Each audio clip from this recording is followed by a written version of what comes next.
Well, the big purge, it looks like, has finally begun. I guess Trump really was the dam holding things back in more ways than one. Now that Trump has been banned, lots of other people are being banned. There was a lot of banning going on for the last couple of days, too, since Wednesday, before they got Trump, and then it seems to have gone into overdrive. Now, I'm someone who is not, I'm not an overtly pro-Trump guy, and I don't run in those circles on most social media platforms, so my personal stuff probably won't get kicked off. But, stuff like this channel, since, all I do is talk about politics and bad things that are not approved, especially the war stuff and things like that, I'd imagine that this channel is going to be in danger of getting banned. In fact, I might log on today to YouTube to try and upload this and find out I've already been banned. So in that case, it's unfortunately too late. But if not, you should subscribe to my BitChute, which I've had up for like a year.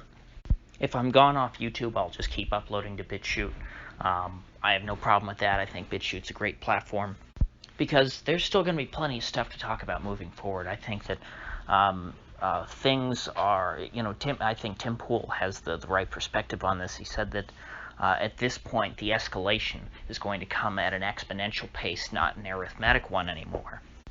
Since 2016, the escalation in the decay of, the American political system has come bit by bit. Things have been ratcheted up, one notch at a time, but now we're going to start skipping steps. You're going to be taking leaps and bounds up the ladder. And this is something that's going to be scary. It's something that I used to think was avoidable. I wish it was avoidable. But at this point, this is the path we're going down. And what truly disgusts me is that the people in positions of influence in this country, your participants in the cathedral, they're the organs of the cathedral, let's put it that way. Your Jake Tappers of the world, your Nancy Pelosi's, your Mitch McConnell's, the articulators of established thought, they still don't understand the ramifications of this situation. They think that they can simply express their utter contempt for the average American, or at least an average type of American, one type of American that represents a large swath of the population. Trump continually refers to them as the 75 million, as in the number of people who voted for him. And as I said yesterday, this is a group of people who lashed out on Wednesday because they feel like they're not being heard. And so if you want things like Wednesday, or worse, which Wednesday was not nearly, was not Pearl Harbor, as, despite what Chuck Schumer says. They could have done much, much worse. And people may, marginal individuals will get pushed over the edge with stuff like this. When you have purges like this going on, a lot of people are being scared. The response to all these people has been shame, shame, shame, trying to smack them down, trying to silence them. And when you have people who are lashing out because they can't be heard, and you silence them even more, they're just going to lash out even more. Now, there are some upsides to this. The upside is that our political system is truly paralyzed now. I think the Congress is powerless. And that's, what Wednesday, really was a demonstration of their fecklessness. They were emasculated. Just the optics of these people being able to walk into the Capitol and sit at Nancy Pelosi's desk. That is not, it's not a sign of a regime in good health, as many people have been pointing out this week. The respect for our institutions is at an all-time low. And the upside to that is that anything that they try, any really ham-fisted and heavy-handed tactics that they try to employ is going to fall flat on its face, because the government, they really do, as the founders put it, derive their power from the consent of the governed. If the governed withdraw their consent, as many people are doing, because they feel utter contempt for Congress and for the federal government, then they are powerless. So, for example, if they try and use this, as an opportunity to try and stage some kind of big gun grab. It's going absolutely nowhere. Nobody's going to have that right now. There's no way, and that's a really, really positive thing to think about, that in our current political environment, it is impossible for them to come and confiscate guns. They can go after the infrastructure of the gun rights community, try and shut down websites that deal in guns and ammo. They can try and suspend the licenses of firearms dealers. But going to the point of trying to come and confiscate guns and ammo from people, that's impossible at this point. Another thing, any sort of a federal lockdown, I see that going absolutely nowhere. Martial law, whether it be medical or literal martial law, because they fear that there's some kind of insurrection, that will not be fruitful.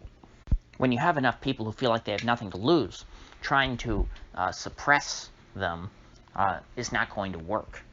All you're going to do is enrage them. If the establishment had any brains, they'd be trying to make these people feel heard. They'd be trying to co-opt them. They would be trying to diffuse the situation, not inflame it. For example, if you've got a hostage situation, the last thing that the negotiator wants to do is get on the megaphone and say, "Hey, buddy, we're going to come in there and we're going to beat you up and we're going to haul you off to jail and everyone in there is going to be just fine." If you do that, the hostage taker is just going to kill everybody. When you've got someone who is backed into a corner and feels like they're about to lose everything, you've got to talk them down off the ledge.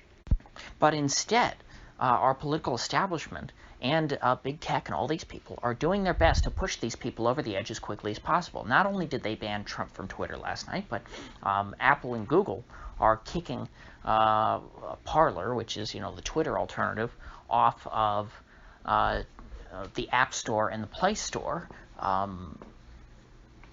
Obviously, because that's probably where Trump would end up after getting kicked off Twitter.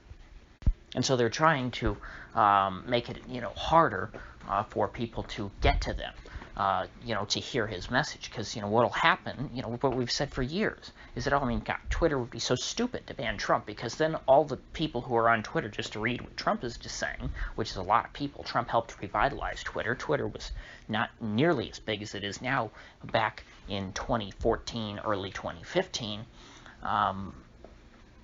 All those people would just leave Twitter and flood over to Parler.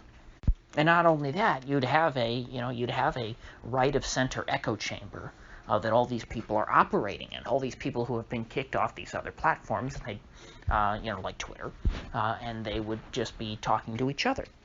So in order to prevent that, they had to simultaneously ban Trump and, kind of make it harder, not quite ban Parler, but make it harder for people to get to that site. I don't have a Parler personally. For my personal stuff, I have a Minds, which is my backup for Twitter, but I don't think that someone like me is going to get banned off Twitter. But, there's more stuff that's going to, this is moving very quickly. I would not be surprised if the next step is that, because they're already calling to put all these Trump supporters who are at this rally on a no-fly list. Something that Democrats have wanted for a long time is a law called no-fly, no-buy, which means if you're put on this no-fly list, which the no-fly list is something that even Teddy Kennedy was put on and could never get himself off of. It's this totally Orwellian list that with no due process, where the government just puts you on there and says, nope, you can't be on a plane because you're a risk to civilization or something. No fly, no buy means that if you're on the no-fly list, you can't buy a gun. Let's see how well that goes over. When the standard is now for being put on a no-fly list that, you don't like Congress and that you're not a fan of the establishment. No, but the real next step, I think, with all this tech stuff, with trying to suppress people and shut people down, will be going through Stripe and Cloudflare. Stripe is the, sort of the backbone of internet payment processing. If Stripe wants to ban you, you can't do anything. Your life is over at that point because you have no access to the economy. If you're banned from Stripe, you can't use credit cards, banking, can't PayPal, shopping online, nothing. You can't do anything without Stripe. And the other thing, and so that's a way to shut down individuals. And then Cloudflare, I believe, is a service that protects websites from DDoS attacks, and without which you would just have cyber attacks that could shut down pretty much any website on the internet by just sending a bunch of access requests at the same time, trying to overload the servers and cripple the site. So if Cloudflare removes protection from your site, you're pretty much crippled, because people can just cyber attack you 24 hours a day, keep your website paralyzed, and you're done. And so I imagine that sites like Parler, certainly, well, 4chan already, I think that Cloudflare said that they're removing protection for 4chan. These places are going to be under, it's going to be, kind of, those of us who are been on the internet a long time and remember piracy sites or illicit streaming sites before you had Netflix and stuff, and even since Netflix, and because not everything is on Netflix, you have these websites that'll have mirrors for all these different videos or whatever. Those sites are under this sort of pressure all the time, and so they're always having to change URLs. They have .ru URLs, stuff like that. It's what happens when people, in certain countries don't want to host your domain name. And so this is not the end of political dissent in America. It'll just be making it much more fringe, and I guess what it'll be doing is it'll be pushing half the country into the fringe. We're not experiencing apocalyptic level censorship. It's not the Soviet Union or China yet. There is no internet firewall. But, you can see what kind of direction we're moving in now. And so what needs to happen now? What I think needs to happen is for state governments to step into the breach, to act as an intermediary between disgruntled citizens and the federal government. I think that it is, we're in a very dangerous place to where if the feds and big tech and the let's call them the federal establishment is allowed to continually antagonize half the country, we're going to see more and more political violence, and that's not good for anybody. And that's because these people feel like nobody's standing up for them. So they're not only their federal representatives, which unfortunately looks like it's a lost cause for a lot of them, but let's say state governors need to at least start speaking out publicly and acting, and being themselves sort of the voice of the people who feel like they have no voice with Trump gone. We need state governments, legislatures, and governorships that will stand against acts taken by the federal government. I think, chief among them, of course, I think of my governor DeSantis, who has gone against the grain on the lockdown stuff. And a good example would be someone like him. If there's some kind of gun control law up in Congress that is going to scare the hell out of your average Trump supporter, potentially provoking another situation like we saw in the Capitol on Wednesday, people like DeSantis or other governors would need to step forward and to say, hey, if Congress passes that law, don't worry if you live here. I will not enforce that law. I will protect you. This will be a gun sanctuary state or something like that. That's essentially what the states need to do. We need to see nullification. That is the peaceful path forward here for now. Obviously, that doesn't stop the big tech stuff, because the big tech, people can do whatever they want with censoring folks. But the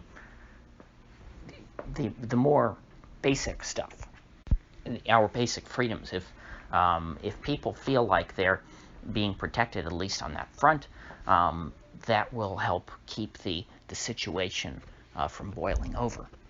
Because, of course, I don't think people are afraid of getting banned on Twitter, in and of itself. I mean, sure, it's not fun if you lose access to that and you had lots of friends on Twitter. It's not a fun thing, but it's not the end of the world. What people are more worried about is what comes after that. Okay, after they silence us, what are they going to try and do? What are they going to try and get pushed through when they have no opposition in the public sphere? When people feel isolated and truly alone, what happens then?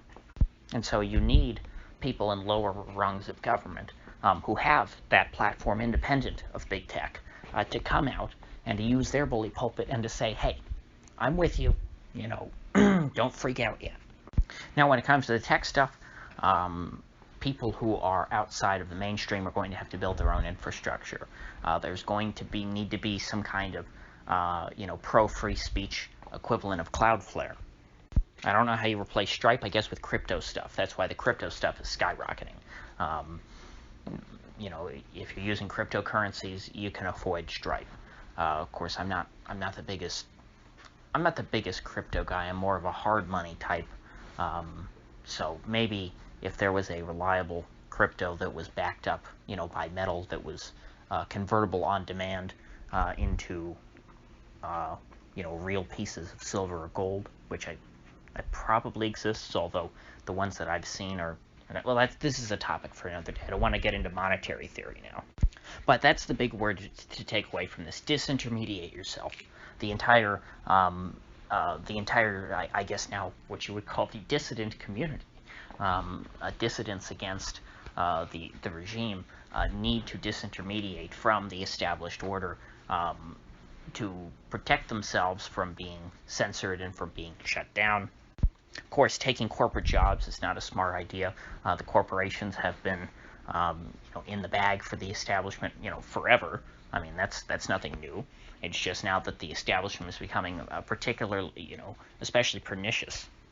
And so if you've attracted the ire of the establishment, you need to escape from corporate America. That's tough for a lot of people, I think, that live in bigger cities.